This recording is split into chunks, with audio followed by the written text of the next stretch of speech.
Shamshabad airport కాలనీలో 150 కోట్ల రూపాయల విలువైన అటవీ భూములు కబ్జాకు గురవుతున్నట్లు అధికారులు ఫిర్యాదు చేశారు. దీంతో ఆక్రమణదారులపై ఆర్జీఏఐ పోలీస్ స్టేషన్లో కేసు నమోదైంది. సర్వే నెంబర్ 666/6లో 166 ఎకరాల ఫారెస్ట్ భూమి, మరో 9.5 ఎకరాల గైర్హాన్ భూమి ఉందని, అయితే కొంతమంది వ్యక్తులు తమకు పట్టా ఉందని బుకాయిస్తూ ప్రభుత్వ భూమిని ఆక్రమించే ప్రయత్నం చేస్తున్నారని అధికారులు ఫిర్యాదు చేశారు. గైర్హాన్ భూమి అనేది పశువుల మేత కోసం ఉపయోగిస్తుంటారని, రెవెన్యూ శాఖ ఆధీనంలో ఉంటుందని, ప్రైవేటు వ్యక్తులు ఆక్రమిస్తే ఊరుకునేది లేదని అధికారులు స్పష్టం చేశారు.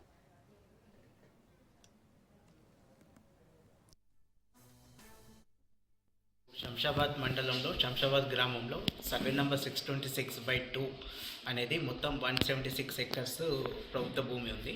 దాంట్లో ఫారెస్ట్ గెజిట్ ప్రకారం 166 ఎకర్స్ ప్రభుత్వ ఫారెస్ట్ ల్యాండ్ ఉంది. మిగతా 9 ఎకరాల 5 గుంటలు ఏదైతే ఉందో అది గైరాన్ అని గెజిట్లో రాసి ఉంది. గైరాన్ అంటే అది రెవెన్యూ కింద, రెవెన్యూ కస్టడీలో ఉంటుంది, గవర్నమెంట్ ల్యాండ్ అది. కాకపోతే కొంతమంది ప్రైవేట్ వ్యక్తులు వాళ్ళ కోర్ట్ ఆర్డర్స్ ఉన్నాయి, CS7లో ఈ భూమి ఉంది అని కోర్ట్ ఆర్డర్స్ బేస్ చేసుకొని నాట్ 25 ఆర్డర్ తెచ్చుకొని కొంతమంది పని చేయడం జరుగుతుంది. దానికి పై అధికారులతోటి విచారణ చేయించి అది కోర్ట్ ఆర్డర్స్ జెన్యూనా కాదా అని జెన్యూన్ చేసి దానిపైన చట్టపర చర్యలు తీసుకుంటాము. ప్రస్తుతం అయితే అక్కడ పని ఏదైతే జరుగుతుందో అది పని ఆపేస్తున్నాం. అది మొత్తం సరే, ఇక్కడ దాంట్లో ఎవరైనా పొలిటికల్ ఇంప్లూయెన్స్ ఏమైనా ఉందంటే అలాంటి ఇంతవరకు అయితే ఏం రాలేదు. R Venkataiah, forest divisional officer, Shamshabad. రీసెంట్గా నిన్న మాకు ఇక్కడ డోమ్నేర్ ఆర్ఏ బ్లాక్ అని ఉంటుంది కొత్వాలగూడ దగ్గర. ఈ ఆర్ఏ బ్లాక్ అనేది మొత్తము 176 ఎకరాలు సెక్షన్ 15లో రిజర్వ్ ఫారెస్ట్గా డిక్లేర్ అయింది.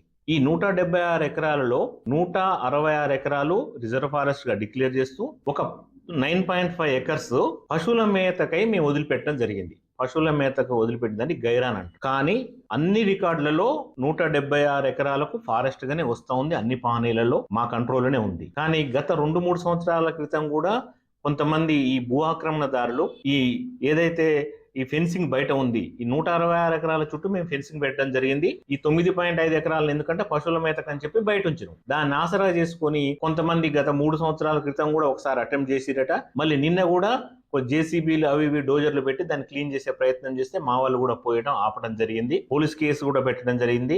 అతని పేరు తాజుద్దీను, మరి ఇంకా కొంతమంది కూడా ఉన్నారు. అతనికి వాళ్ళ మీద పోలీస్ స్టేషన్లో కేసు కూడా మేము అయింది, FIR కూడా ఇష్యూ అయింది. ఇదే ఇష్యూలో నేను ఇంతకుముందే RDO గారి దగ్గర కూడా మా దగ్గర ఉన్న అంత రికార్డు తీసుకుపోయి వారికి వివరించడం జరిగింది.